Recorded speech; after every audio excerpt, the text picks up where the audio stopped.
Hey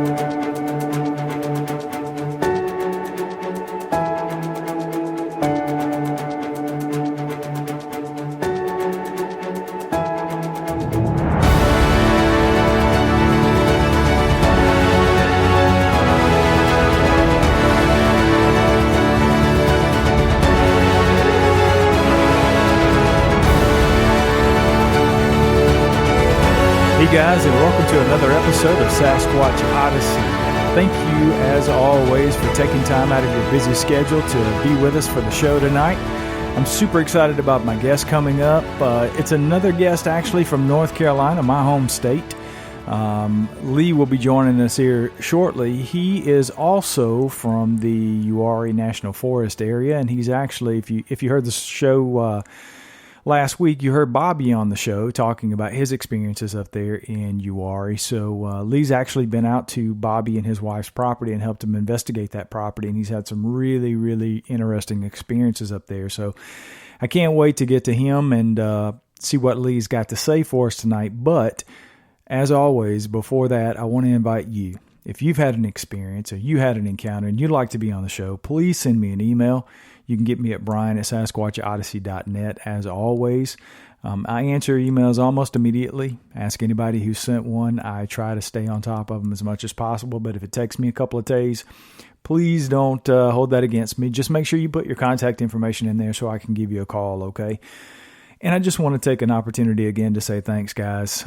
You guys have made this show such a huge success in such a small amount of time. I've been super It's unbelievable what you guys have done for the show. So I can't thank you enough for being here, for listening, for liking, for subscribing, for putting the show out there for you other people. I appreciate the emails and the comments. Keep them coming.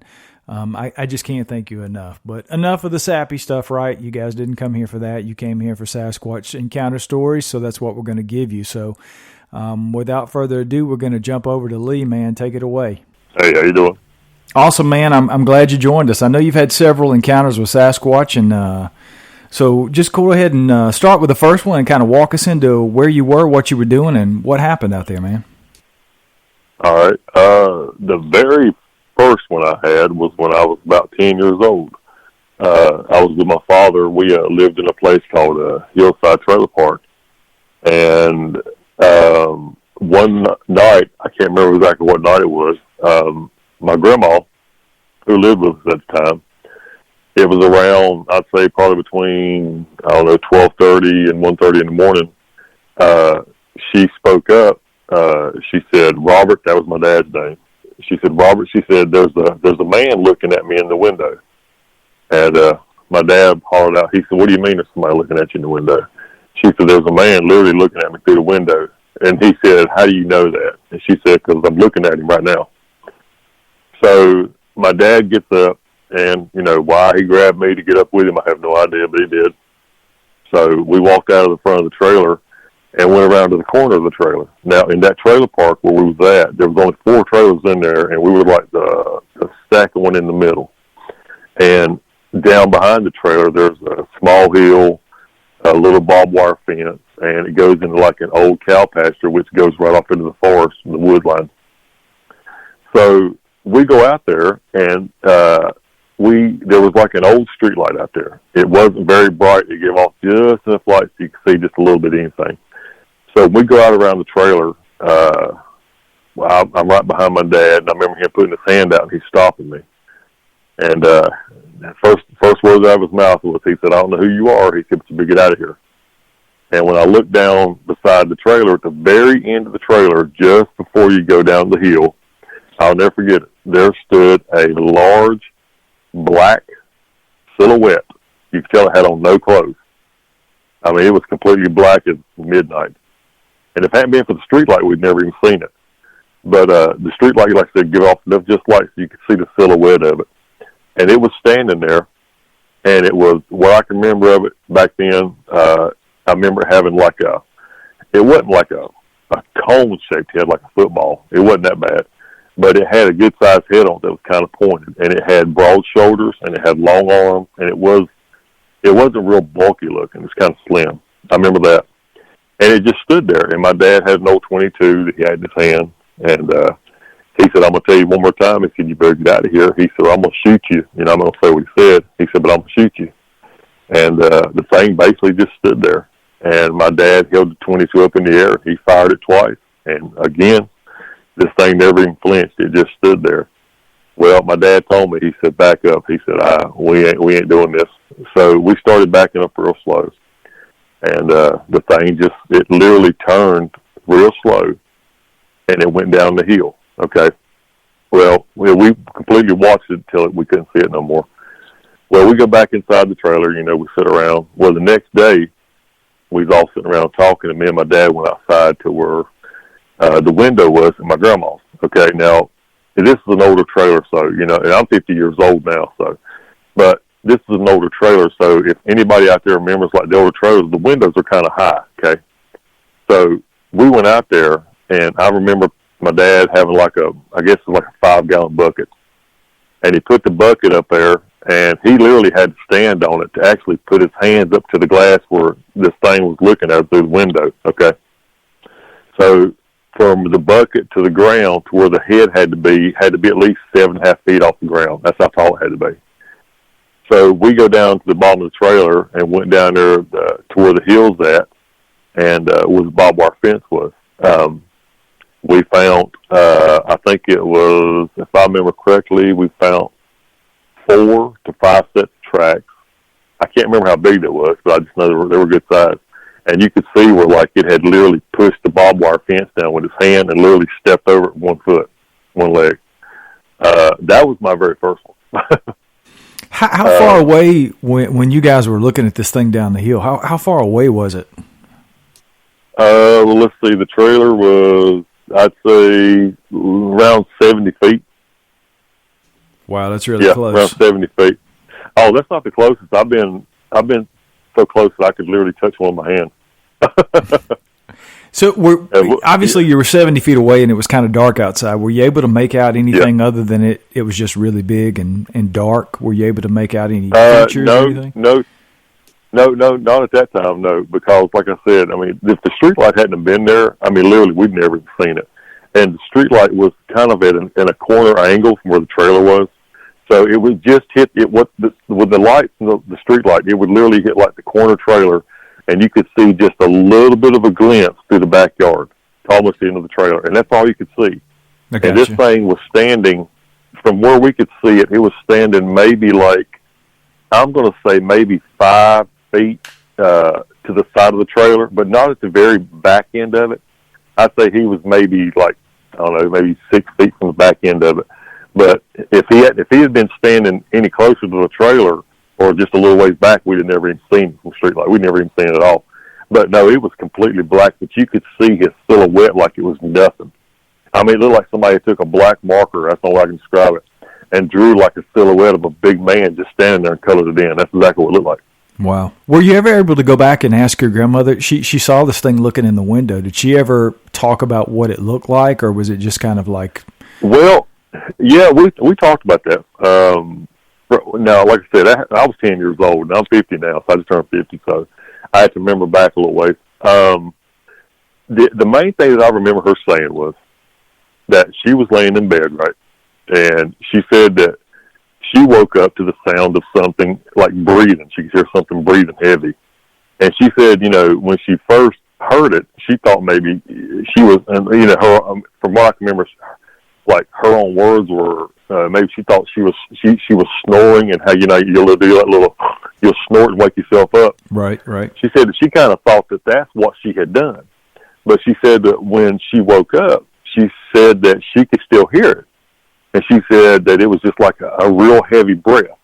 And I remember this being during the summer because my grandma and myself, we would roll the windows out on the window of the trailer. And she left them like that all the time. So that's how she heard it. But she said that when she raised up out of bed, if I remember correctly, that when she turned around, what she saw was like the silhouette, or like if you put your hand up against your face and you're looking through a window.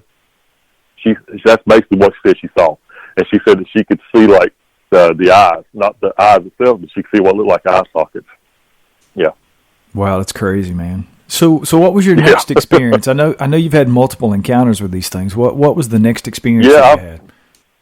Yeah, I mean, I've been doing research in Uwharrie for right at 13 years now. The next one came around, I think it was 2010, somewhere along there. Yeah, I think it was around 2010.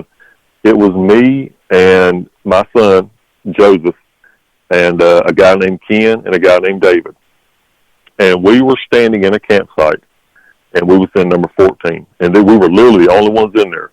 We was in there on a Friday. There was nobody in there, and we left and went back on Saturday to be with Ken and David. And there was nobody in the park from one end to the other. There was nobody in there but us.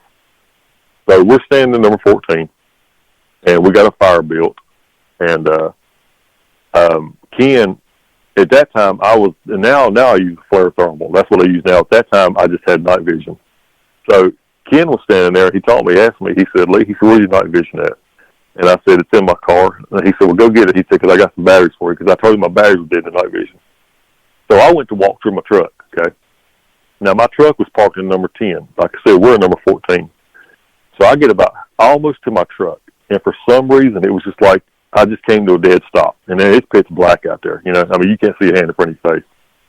So I got the flashlight with me, and I'm looking at the ground, and all of a sudden, like I said, it was just like a, like something just said stop. You know, just whoa, just stop.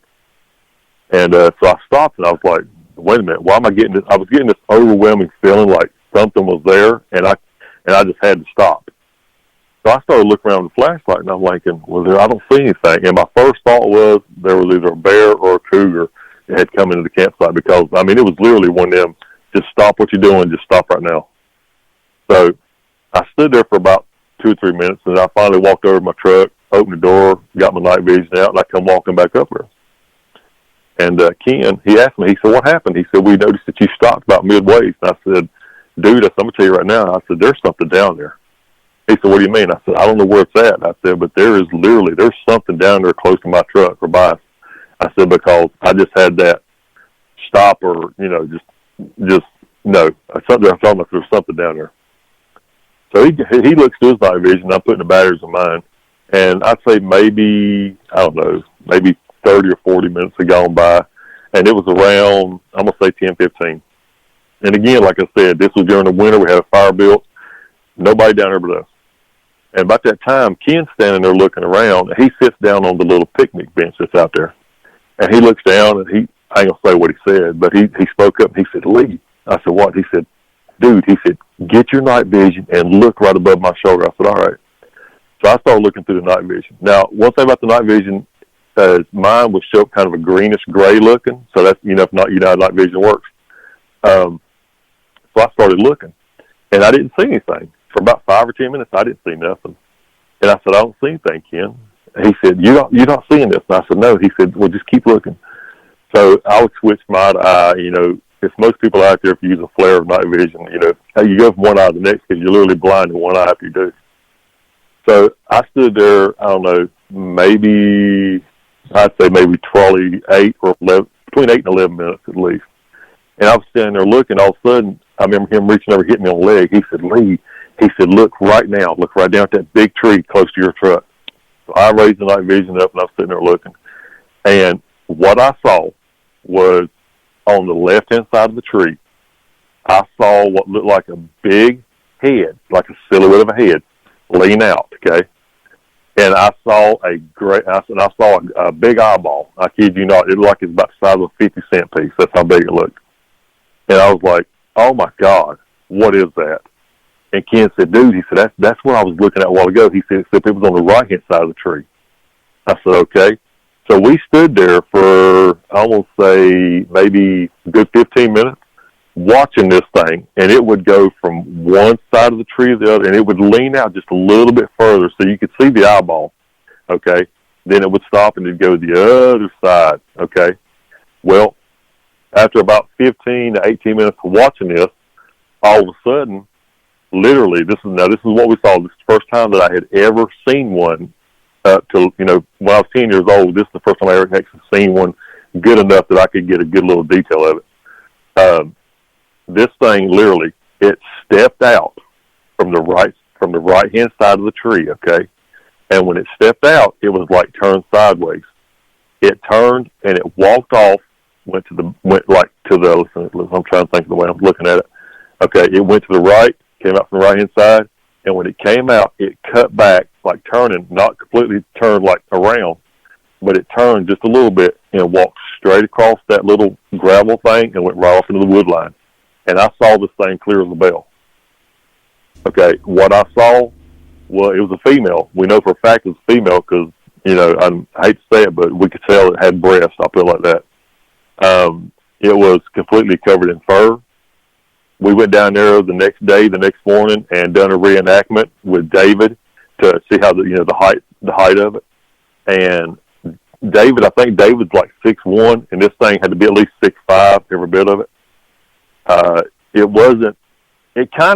It didn't look like Patty from Roger Patterson. It kind of did, but it didn't.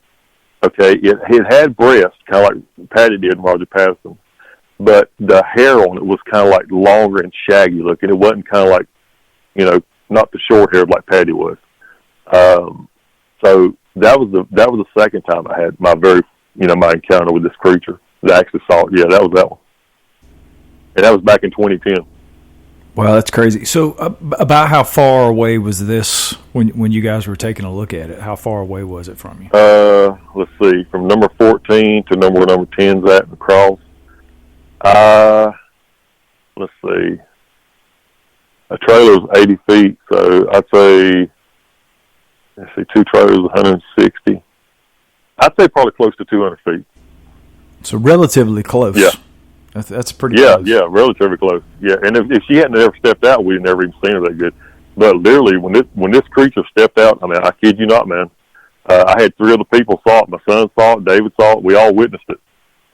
When it stepped out, it literally stepped sideways, and you could tell right off the bat it was a female. Because, I mean, you could see the breast. I mean, you could see it clear as a bell. Yeah, literally clear as a bell. Wow, that's amazing, man.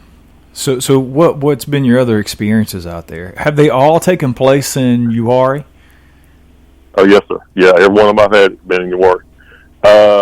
Let's see, truthfully, I probably had more than 4, but 4 good ones is, let's see, when I was 10, that one in 2010. Okay, then I met a guy, he used to work where I did. His name was Sam. I can't remember his last name, but I called him Sam I Am, okay? And now I've been on other different Bigfoot Talk radio shows, and a lot of people know who I'm talking about when I call him Sam I Am. But he kept wanting to go out there with me, okay? He kept saying, Lee, I want to go squatching. I want to go squatching. He didn't believe in it, but he wanted to experience it. That's all right. So I took him to an area that I had never told him about what was going on. Now, he knew about the Bigfoot legend down there, but I had never said anything to him about what we call the old man of the forest, right? And the reason we call him that is because he's been seen down there for years. He's probably, with his description of what he's been seeing, he's around 6'5", probably close to 7 foot, but he's completely covered in silver and gray-looking fur. So they call him, and also he looks like an old man of the face is what the description is, so that we call him the old man of the forest. So I had never told Sam about this. Now, literally, I mean, I had never, ever even spoke the old man of the forest words to this man. So we go out there on a Friday after work. We stayed Friday night and Saturday night, Sunday, and left Monday. Okay, the first night we was out there, and now you have to understand where I'm sitting. We pull up in this we was about 5 miles back on this old dirt road, right? So we pull off on the left-hand side, park our things, and we walk probably, let's see, we had to go up this little path. I'm going to say we probably walked a good, let's see, 2 trailers is 1, let's say it's 160. We probably walked about close to 300 feet, I'd say at least, from the truck. So we go up there and we set up our tents, right? Now, Sam is ex-military, okay? So he said, well, us being out here, he said, I want to set up trip line, and I want to set little bells on them. I said, that's fine with me, dude. So we went around literally all the way around us, like 1,000 yards all the way around us, and just set up trip lines and bells everywhere. Okay, and we had a parabolic dish, so we could hear pretty good too. So we sat down around the fire. Okay, and this was during the summer because it was crawling with ticks. It was back in July, so I'm thinking it was between 10:15 and probably 10:45 because it wasn't real late. We're sitting there at the fire talking, and we had a little fire just to keep the bugs off of them. We're sitting there, and all of a sudden, down the hill, close to our vehicles, we heard what sounded like a baby deer. You know, it goes like, "Rah," you know, like that. We heard that, and Sam looked at me, and he said, "Did you hear that?" And I said, "Yeah." He said, "Was that a deer?" And I said, "It kind of sounded like one to me." Well, about, I guess 30 minutes went by, and we hear again, like, "Bah, bah," kind of like that. And Sam looked at me, and he said, "Dude," he said, "that don't sound like no deer." And I said, "No, it really doesn't." By that time, it didn't. And he said, "Well, if it does it again," he said, "I'm going to walk down there." I said, "Okay." So, I don't know, it wasn't long after he said that, maybe 10, 12 minutes, it went, "Ah." You know, just as soon as it did, Sam jumped up. Like I said, I've told the story numerous times. Sam jumped up, and he took off. I mean, he took off and just left me sitting there. So I jumped up, had my little cell phone. Sam had a flashlight, so I was having to use the phone off my light. And he kept saying, "Come on, man, come on." I was like, I'm coming, dude. You just got to be careful, because if you go up that little path, there's like big holes everywhere. I mean, I call it a leg breaker because, you know, you can't see it. You're going to break your leg. And I was trying to watch the ground real good, and he was probably, I don't know, he might have been 35, 40 feet in front of me. So we get down there at this one little section. He stops. So I get beside him, and we're standing right there next to each other. So he cuts his flashlight off. I cut my light off. We're standing there, and all of a sudden, we hear what sounds, let's say for somebody hiding like under a big pile of brush that's covered up with leaves and branches and everything, let's say a big deer's under, right? And when it stood up, you could literally hear it standing up off the ground, okay? Because you could hear the debris and the brush and the branches or whatever was laying on. You could literally hear that coming up off the ground, and it's like falling to the sides, what I'm saying. So we literally heard this thing stand up. And literally what it was doing, it was hiding up underneath the debris is what it was doing. Okay, it stood up, and when it stood up, it took off, not like a run, but it was walking fast. So, because just as soon as it stood up, all we could hear was like, just, you know, the stride walk, the stomp. So it took off. Okay. Well, Sam took off after it. And when Sam takes off, like I said, he's got my flashlight, so he just takes off running. He's yelling, "Come on, dude, come on." I'm like, "Hold on, Sam. I got my cell phone. I can hardly see anything." So I'm stumbling up there behind him, and he gets probably, let me think, I'm going to say Sam probably gets about maybe 60 feet from me, 60 or 70 feet from me, because he just takes off running, okay? Well, when he gets up there, I started getting close to him, and I got maybe 40 feet from him. And all of a sudden, I could see him with a flashlight shining there which way, but I was coming up the hill. And about that time, he started hollering, oh my God, did you see that? Did you see that? And I was like, "No, dude." I said, "I'm literally behind you. I can't see nothing. All I see is you waving the flashlight around." So I get to the top of the hill, and he said, "Did you see that?" And I said, "No, Sam, I didn't see it." I said, "What did you see?" He said, "All right." He said, "You see the big tree sitting right there?" I said, "Yep." He said, "You see that other tree?" I said, "Yep." He said, "You see that tree right there that's got the V in it?" I said, "Yep." He said, "Between that big tree and that tree right there that's got the V in it." He said, "Man," he said, "I swear on my life, if I'm lying, I'm dying." He said, "I just saw something walk from behind that tree to that next tree and cut back to the V tree." I said, "Really?" He said, "Yes, sir." I said, "You sure it wasn't a deer?" He said, "No way in hell was this a deer." He said, "This thing was walking like a man." And I said, "What it looked like?" He said, "I saw a big head, a pair of shoulders, and a pair of arms swinging." And I said, "Really?" He said, "Yes, that's exactly what I saw." I said, "What color was it?" He said, "It was kind of a silverish gray." And I said, "What did you say?" And like I said, I had never told him about the old man forest. Never. I said, "What did you say?" He said, "It was kind of a silver and gray." And I said, "You're telling me the fur was like a silver and gray look?" He said, "Yes." He said, "It was silver." He said, "You know how like back in the 70s you had that old silver-looking tinsel they throw on Christmas trees?" He said, when the flashlight hit that, he said that's what it kind of reminded him of, like that silver-looking tinsel. And he said, because the light just lit up the furs, you know, like silver and gray looking. He said, but big head, broad shoulders, and arms swinging. Didn't last him just a second or two is what he saw. Well, we sat down beside the fire, and we were sitting there talking about it. He was sitting there shaking and quivering. He couldn't believe what he had just seen. And I told him, I said, well, I'm going to tell you something. I said, there's a legend down here about what they call the old man of the forest. He said, really? And I said, yeah.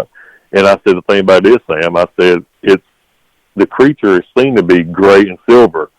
And he stood up. I kid you not. He stood up, looked at me, and he said, you're BSing me, right? And I said, no, I'm not BSing you. I said, I swear on my life, that's what it's been seen. He said, so you're telling me what I just saw was the old man of the forest? And I said, I don't know. I couldn't tell you. I said, I've never seen that creature. I said, I've never seen him. I said, but that's the legend down here. And it was about 4 o'clock in the morning. We're still sitting around the fire talking. He didn't want to go to bed. And right up behind us, up in the woods, we heard, bah, it done the same thing again. Well, we finally laid down in our tents about 5 o'clock. The next morning, we got back out of our tents probably about 7:30. I get out first, and I'm standing there brushing my teeth. Sam gets out. He's standing there brushing his. And I turn around and look, and he's standing there brushing his teeth, and he kind of looks over, and besides Sam's tent, there's kind of like a little bit of a hill, and right behind that hill is where we had one of the trip lines with a red-looking bell, okay? I see Sam look at it, and he looks at it again. He turns and looks at me, and he's like, come here. I said, what? He said, come here. So I walked over there to him, and we went over there and looked, and right behind the hill, where, like I said, that little bit embankment hill, right behind there, the trip line was broke. The little red bell was gone, and there was a 15-inch track right up on the top of that hill where like he'd put his foot down, and he was looking right down at our tent. Wow, that's crazy, man. It's fascinating to me that he saw and described that silver gray color is something you don't hear a lot about. I know I've heard stories about a Sasquatch out, I think it's in Washington State, that's sort of a silvery white color and has a big scar on his chest that people see out there, and they have very similar encounters with. But for somebody that has an encounter like that, you'd normally think of something being described as brown or black or all the things that you've heard, but that sort of description and then matching what the local legend is pretty fascinating to me. That's a really cool encounter, man. Oh, yeah, man, because like I said, I've been hearing about it for years, and like I said, I had never, ever even spoke that about the old man of the forest to him. And when he described it, I was like, oh, my God, he just saw what I've been hearing about for years and never even told him nothing about. Well, that was the first time he went out there with me. Okay, it was maybe a month and a half, 2 months later. We went back out to the same campsite where I saw the female back in 2010. And we had an encounter that scared him so bad, literally, he has never come back since. He will not do it no more. This is the closest that I've ever had one come up on me to the point where I could have stuck my hand like a foot out beside me and touched it, okay? We went out there. Again, we just got off work, went out on Friday, stayed Friday and Saturday, and it was raining. Oh, my God, it was raining cats and dogs, dude, ain't no lie. We got out there, and we set a tarp up, right? We backed my truck in because he rode with me. We backed my truck in to 4 trees. There was 4 trees right there together. Well, we wrapped the grayish-looking black tarp all the way around the trees, covered my truck in, and then we run a tarp across the top of it to keep the rain off of us, right? So, and we had our equipment in there. So for one solid day, okay, we did not come out of that tarp. It rained, like I said, like cats and dogs. Okay, well, the next day we come out just long enough, to walk around a little bit. And then we got back in the tarp probably about, I don't know, maybe around 10 o'clock that morning, and it started raining again. And it rained till about almost 10:30 that night, okay? And then the rain finally stopped. Well, we're sitting there, and we cut out 2 little holes in the front of the tarp so we could use the night vision, right, just big enough so that we could put the lens through it. We're sitting there, Sam sitting beside me in his little chair, and it was about, like I said, I'm going to say probably close to 11 o'clock. All of a sudden, on the left-hand side of the forest, okay, we heard, and the only way I can describe it is, I've told this story before on another Bigfoot show, so I've told it several times, and at one of the conventions I was at, on the left-hand side of the forest, the only way to describe it is it sounded like either like you want to say either King Kong or a really pissed off elephant coming through the forest. That's exactly what it sounded like. Because it started off with like little branches snapping real faint, And then it got louder. Then it got to the point where it literally sounded like it was just literally ripping trees apart. That's the God's honest truth. It done that, and all of a sudden, Sam just reached over and he just like punched me as hard as he could. He's like, dude, he said, there's something coming. I was like, oh yeah, trust me, I can hear it. I know it's coming. I can hear it. So we could hear it coming through the forest, just snapping and ripping trees, whatever it was doing. And then all of a sudden it just stopped. The sound stopped. Okay, by this time, Sam had done slid his chair over to me. Just literally, he was almost sitting in my lap. This man was scared to death. Ex-military, scared to death. Okay, we're sitting there. Didn't hear nothing for maybe, I don't know, 5 or 6 minutes. Then all of a sudden, we heard that we started stomping his feet, and it come walking from the left-hand side of the forest. Now, here's another thing I forgot to tell you, too. Also, what we did was we had a tent out there, but we had the tent in front of us. Like, let's see, where the tarp was at, the tent was maybe, I'm going to say maybe 18 to 19 feet in front of us, okay? That's how close it was. Because we thought about sitting in a tent, but then when the rain come up, the tent leaked, so that's why we just stayed underneath the tarp. But anyway, this thing comes walking through there. All right? It goes from the left to the right-hand side of the forest. Okay? And Sam's sitting there looking with the night vision. He's like, why can't I see it? Why can't I see this thing? Because he, was walking right in front of us, literally. Okay? So when it goes from left to right, it goes by, and it comes to the right-hand side of us. Now, again, we are completely covered in a tarp. There's a tarp on top of us. You cannot hear us, and we've been out there for 2 days during the rain, so whatever this thing was, it couldn't smell us, that's for darn sure. So it went from the left to right. It went around us, right? And we heard it when it hit the gravel and walking on the gravel, took off walking, went in the wood line. All right? So we sat there. It wasn't long. I mean, I'd say less than 15 minutes. And all of a sudden, me and Sam were sitting there whispering to each other. And all of a sudden, we, I'm trying to describe it. We heard, I'm trying to how to describe this because it's a sound I'll never forget. That's God's honest truth. It sounded like something that would weigh about 500 pounds and had like hard, rubbery feet, like a hard paddling foot. And when it stepped on the gravel, I'll never forget that sound, man. When it stepped on the gravel, it made like that, kind of like a crunch, but almost like a rubbery, like sound too. I guess because of the hardness of the pad on the feet. When it stepped on the gravel, and we heard that. Literally, Sam literally grabbed my leg, and he said, "Oh my God!" He said, "It's literally behind us." And I said, yeah. I just kind of whispered. I said, "Yep." It walked up, no lie. It walked right up beside the tarp and was standing literally next to me. Okay, I'm sitting in my chair. Sam's sitting in his chair, and he took this big, I'll never forget this. He took this big stick, he about 6 foot stick, and he had sharpened it to a point that looked like a toothpick. And he told me, if anything tries to come in there, he said, I'm going to jam in his head. And I was like, all right, so just make sure you don't hit me instead of hit. So, because he was sitting just, I mean, this man was quivering. This man was scared to death. Okay, well, literally, like I said, it was standing beside the tarp on the right-hand side of me, okay? Now, I could have easily just reached over and pushed the tarp out and probably touched it. That's how close it was. I just put it like that. So it stood there for a few seconds, and we could literally hear it breathing, okay? It sounded kind of like it had asthma. It was a real deep, heavy breath. I mean, I can't do it, but it was kind of like that. But it sounded almost like it had asthma, like it was having trouble breathing. Okay? It stood there for a few seconds. Then it walks out in front of us, okay? And I leaned over to Sam because Sam was looking through the night vision. And I said, do you see anything? I mean, we were just whispering in each other. I said, do you see anything? And he said, I'm looking. He said, but I don't see nothing. And I'm like, well, how can we not see it when we can hear it? It's right here beside us, you know? Well, all of a sudden, Sam was like, oh, my God. He said, what is that? And I said, what are you seeing? He said, Lee, just lean over and look. And he held the night vision right at that hole so we didn't have to move, right? So I leaned over and I looked out my left eye. And what I saw is, how you describe this? It didn't look what I thought it would look like as far as a Bigfoot creature, like everybody sees Patty, they see that's what she's supposed to look like, or what it's supposed to look like.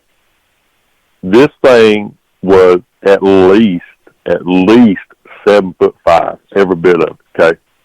Now, like I said, remember, through my night vision, it's kind of a greenish, grayish, grainy look, but this is what I saw.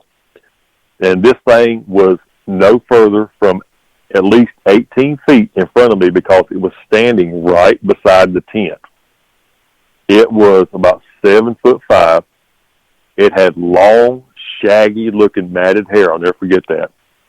But the one thing that I remember, and I will never forget, and I've told this to plenty of people, is the right shoulder was cocked up in the air like it had been broke. Sometimes if somebody breaks their shoulder and it don't sit right, how their shoulder kind of sticks up in the air a good ways. Absolutely. That's what this thing looked like. I kid you not. It was, the right shoulder was literally jacked straight up almost to a point in the air. I mean, it was way up in the air. And it was causing the left-hand side to slope down real far. Never forget that. And like I said, it had long, shaggy, matted-looking hair. But I'm trying to think how to put this. And I think this is what really scared Sam so bad, too, is when it would move, it wasn't like a smooth, it wasn't like a smooth move or like it was swaying. It was literally, when it was moving, it was jerking and twitching like it had a nervous problem. I mean, literally, like somebody had just got off drugs and they're just sitting there quivering and shaking. That's the way this thing was acting when it was moving, because the entire top torso and the arms were just jerking. I mean, literally just jerking like somebody had a hold of it, just quit shaking it. And it was standing there, it was just a quivering going back and forth. And then all of a sudden, it started going around the tent. And it went around the tent 3 times. That's exactly how many times we counted it. And when it would go around, it was taking its right hand and it was smacking the tent, like hitting it with its hand. And every time it hit it, it would go like that every time it hit that tent. We never saw the face, because, like I said, it had long matted hair, and literally the hair was hanging down in its face. I kid you not. But also, like I said, it was kind of like, the shoulder was up, but it was kind of like humped over too. So it kind of looked, I don't know what, it kind of looked deformed is what it looked like, really. Like it was out of proportion, you know what I mean? But like I said, it went around the tent 3 times. It would hit the tent every time it go around it, and then it stopped. And it stood there for a few seconds. And it looked, I'll never forget it, it turned and looked to the left, and it turned and looked to the right, and it let out this god-awful scream. I'll never forget that. I mean, just a blood-curdling scream. And then it took off, and it went right down in the woods, down the hill, off in the woods. Well, Sam, by that time, I ain't gonna lie to you, my heart was literally pounding, man. I thought my ribs were going to break. My heart was hitting the hardest. Me and Sam got up, we got in the back of the truck, and we sat there, and we could hear it literally the rest of the night. We could hear it literally walking back and forth, like pacing from one side to the other. And it would yell every once in a while. And then around 4:15 in the morning, we literally heard it walk off, and it was gone. And that was it. Wow, that's crazy, man. I interviewed... Yeah, that was the scariest I've ever been in my life. That was the scariest I've ever been in my life. I mean, I interviewed Bobby a couple of weeks ago. Oh, yeah, Bobby good. Yeah. You know Bobby? Oh, yeah, I've been out to his property. Okay. I interviewed Bobby a couple of weeks ago, and he said his property backs up to the National Forest there, and he's had all kinds of experiences on his property. And, I mean, it fascinates me that this thing, I mean, what was going through your mind when this thing was walking around your tent and smacking it? I mean, what do you make of that behavior? I mean, you've clearly been out in the woods, and animals don't act like that. So what do you think was going on with this thing? Truthfully, I mean, I've been asked that several times, because I've talked about the story numerous times. Truthfully, I believe that when it was hitting the tent, it was trying to see if we were actually inside that tent. It couldn't see us. And I think that's what it was doing, is trying to get a response to see if anybody was inside that tent. That's what I really believe. I mean, it wasn't like just, it would pound the tent just like, just smack the piss out of it. It would just kind of like just smack it with its hand. Not hard, just kind of like smack it. I guess to see if anybody was going to respond or if anybody was going to yell. And I guess, when it figured there was nobody inside the tent, it let out this yell, and it just took off down the forest. But I mean, I know people say, you know, it's like an animal, it's like a gorilla, it's like an ape. No, this thing is by far, it's not a gorilla and it's not an ape. This thing is more human than anything. I promise you that. To me, it's more like I'm gonna say like a hybrid and a Neanderthal and a primate just kind of mixed in. It's kind of like what it is, because it has too many human features and too many human characteristics of like stuff that we do. It's too human, man. I mean, it may be primate, and I may be wrong. It may be down the primate ape range, but everything that I have experienced in 13 years or seen or come across or witnessed, it's more human than anything. Yeah, man, I think I tend to agree with you. There's a couple of camps out there that think these things, you know, some people that are a little more, I hate to say it, but it's like woo-woo with their interdimensional, you know, aliens that are dropped out of UFOs and those kind of things. You know, and it's very similar to, you know, other people that I've talked to that have had these things like habituation sites, and they've had these things on their property, like Bobby, for example. I talked to Dave out of Missouri. I think he's a couple of episodes back that I just posted. You know, they see these lights. They see orbs out there in the woods. And, oh, yeah. You know, have you experienced any of that? I've seen some weird things. Oh, my God, dude. Now, one thing about Uwharrie, I mean, Uwharrie, they call it haunted Uwharrie for a reason. Now, I don't know if there's Indian burial grounds out there. I know that for a fact. I don't know where they're at, but I know they're out there. There's some strange things, man. And I mean, I've been going to Uwharrie for years. Even before I was doing research, you know, I was in Uwharrie. And I have seen some weird things out there. No lie. I mean, literally, I have seen lights in the skies that I know for a fact it ain't a plane, it ain't a helicopter. I mean, there's been numerous UFO reports down there and seeing weird lights. And I mean, this ain't like you know, you might see it once a year kind of thing. This happens all the time down there, dude. That's no lie. I've seen the forest literally just light up like a big light came on, and it just went right back off to the point where you could see all through the forest, and it just went away. And it's like, what is that? I mean, literally, the dead of night, pitch black, and you see a bright light just like appear, and it lights up the whole forest, and it just goes right back out. I've seen that numerous times, man. I've witnessed what, let's see, I mean, I've been down there with people that's been with me that's seen it. I've been down there with my wife, she's seen it. I've been down there by myself, seen it. My son has seen it with me. Ken, Dwight, Bob. I mean, we've all witnessed this. I mean, it's nothing to see. You'll see like it looked like a blue and an orange and a green light. And this happens a lot. You'll see like them lights, right? And they'll look like they're about the length of a car apart from each other. And they'll be kind of at an angle. I mean, we see this all the time. They'll be kind of at an angle, and all of a sudden, it'll look like one of them will drop like it's on a string, and it'll bounce. Okay? Then it'll go right back up. And then the next one will bounce and go right back up. And they'll do that several times. And then they'll move from one side of the sky to the other real slow, and then it'll like literally just sit there and hover, and it will lean up straight up like it's at a 45-degree angle, and then it will go up real slow, and it'll vanish. Now, I have seen that numerous times in Uwharrie. I mean, more than I got fingers and toes. I promise you that. Wow, that's fascinating, man. I would definitely. I'm sorry. Yeah, I would definitely love to go out there and experience some of the things that you've talked about, some of the things Bobby's talked about on his property. What do you think it is about that area? Do you think there's some sort of connection with the Native American burial grounds? Because people see these lights. These people see these lights and these orbs all the time, and you know, I ask like Dave recently that I interviewed. He has these things on his property, and I asked him, "Have you ever seen the lights? Have you ever seen the orbs?" And he was like, "Yeah, he's seen them, and he's basketball size sort of orbs." Oh, yeah. And I said, you know, what do you think the connection? Do you think it's a coincidence? And he said, well, I've never really seen the lights without there being Sasquatch activity. So it's just a fascinating thing. I've heard that too. It really is. Yeah, I've heard people talk about that too. It's like when you see orbs, or like when there's supposed to be a UFO sighting, there's always a Bigfoot sighting. But now I'm gonna tell you right now, I'm like you. I don't believe in I don't believe they mind talk, they mind speak. I don't believe in that.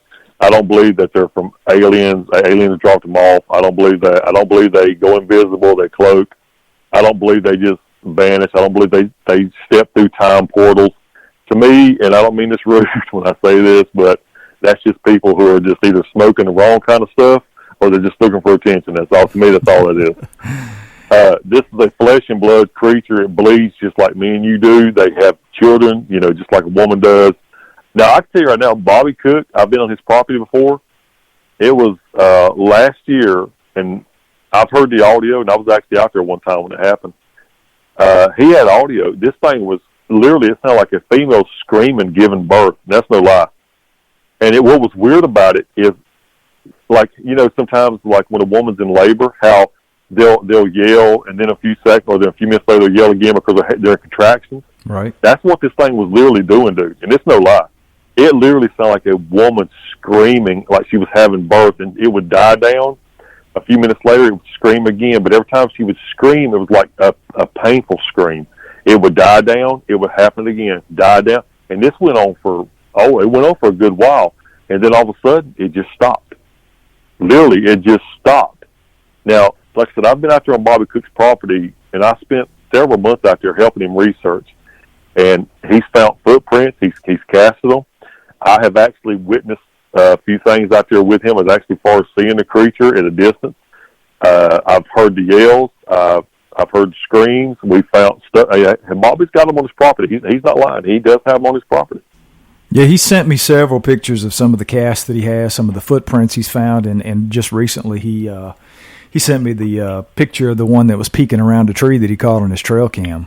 Oh yeah, I was down there with him one night. We was way down in the valley, and we were sitting there, and all of a sudden we heard the big male, because him and his brother both saw a big male. Okay, and we heard what we think could be the big male, and it was kind of like it let out a moan.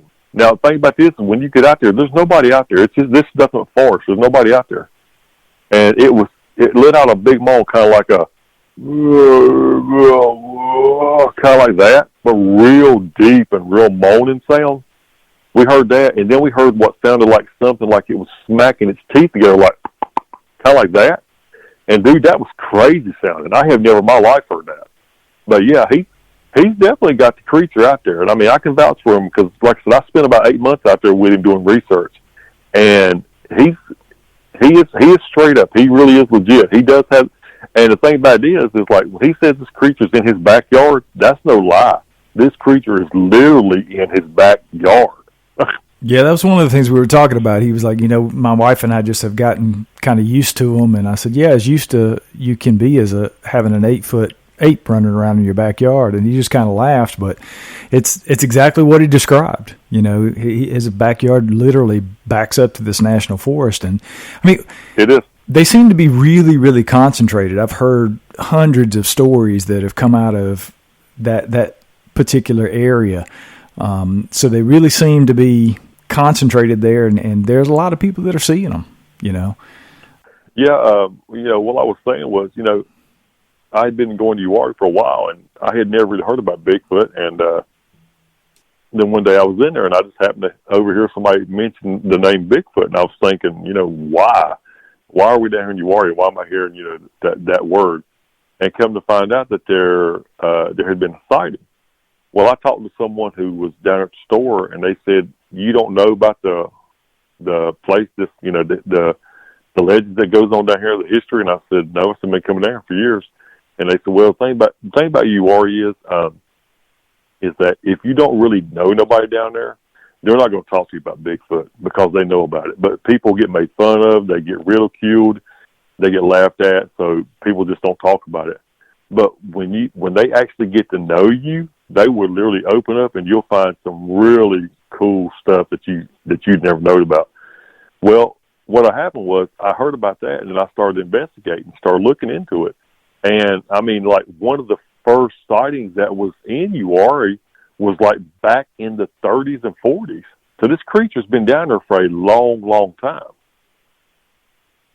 Yeah, man, it continues on today. Like I said, I see people in the Facebook groups and folks are talking about it, and it's clearly a hot spot. And I think I'm down in Lenoir, North Carolina, so I'm not sure exactly how far away I am, but I think it would be worth the trip. I'd love to come and maybe hook up with you guys sometime and go out and experience it for myself. I think it'd be amazing. Oh, anytime you want to, man, that's fine with me. Now, I can tell you this: it's not like the entire area of Uwharrie is crawling with these creatures, but there's at least, let's see, 1, 2, 3. There's at least 3 good areas that the creature stays in. That's fact. It's just like clockwork. I mean, it's, and when I say like clockwork, it's like they come through there all the time, and that's the truth. Especially in one area, but I won't say where that's at over the radio. But that area right there it's a serious hotbed for activity. It really is. It's fascinating, man. Well, I can't thank you enough for being on the show and sharing your experiences, and I really appreciate you being here, man. Hey, I appreciate you wanting to be on. I appreciate it, man. And remember, guys, if you've had an encounter you'd like to be on the show, shoot me an email. You can get me at brian@sasquatchodyssey.net. I hope you guys have a great night, and we'll see you next week.